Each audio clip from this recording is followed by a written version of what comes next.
Yes, the Zambia Premier League has come to an end. Yes, it has come to an end. We have the champions, SK United, and we have some teams confirmed that have been relegated. Now, interestingly, the relegation at what cost? FAZ came out with a verdict that Young Green Eagles be stripped of the 3 points that they beat Nkana Football Club by 3 goals to 2 at Costa Stadium. Now, this has brought in a lot of arguments around whether FAZ have been fair or not, whether this was the right decision or not. Let's understand this situation this way. Young Green Eagles were accused of having an eligible player on the team sheet.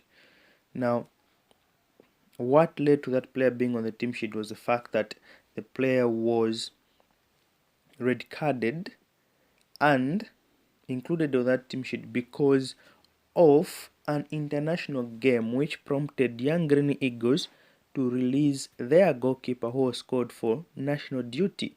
Now, this game, some people are arguing that the national game was people arguing that this game was not on the official FIFA calendar, or the FAZ calendar was not supposed to be clashing with the FIFA calendar.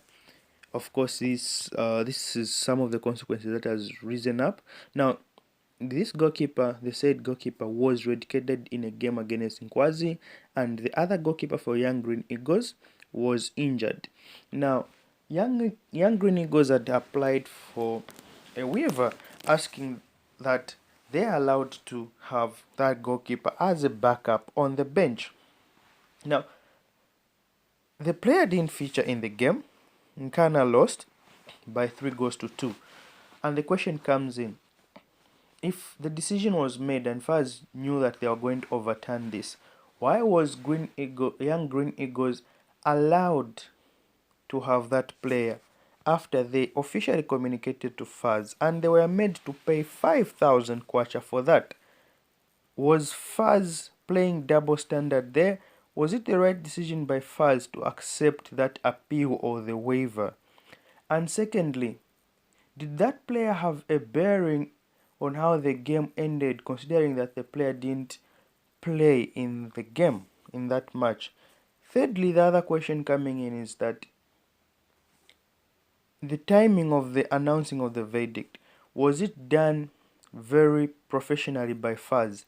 I mean, how do you come up and announce such a huge decision in a very, very big weekend that would decide who goes down and who goes up? And you announce that few hours before kickoff. I mean, how is it like on the emotion of all the players, the mental state of the players involved? Now, one would argue and say, and I'm being hard on Nkana, I'm being tough on Nkana. I'm not saying this against Nkana. I'm saying this against FAZ. What was the standard for FAZ to allow that situation in the first place of the waiver, and in the second place, clashing with an international calendar? Thirdly, announcing the verdict a few hours before the game. That has been the biggest question. Let's look at it this way. The reason why I'm not saying this against Nkana, whether Nkana got those points or not, they could have survived relegation considering that Indian had lost. So it's not a big deal if they didn't get those 3 points. They could have still survived. They could have seen Indian going down. But the issue at hand is FAZ really being fair on Young Green Eagles, considering that this club approached FAZ for this waiver, of which the same FAZ issued that waiver to them, and they're the ones overturning it, and they have given Young Green Eagles 14 days to appeal. Now, what if in a case Young Green Eagles appeal and the decision is overturned again? Will that make the association consistent?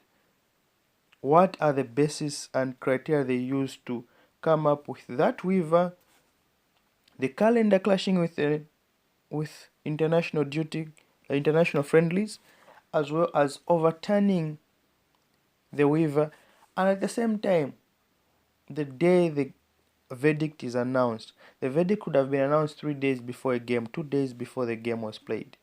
Now, on the actual day, a few hours before match day, this has been the reaction from YOSSE. And just drop your comment and tell us what you think about this situation, which has caused a bit of an uproar out there from a lot of people, among bloggers, fans, and all that. Anyone who's saying that FAZ were just doing fine, they're being seen as Nkana fans. Anyone who's saying that FAZ are in the wrong in this one are being seen as Nkana haters. Now, what is the truth about this? Tell us what you think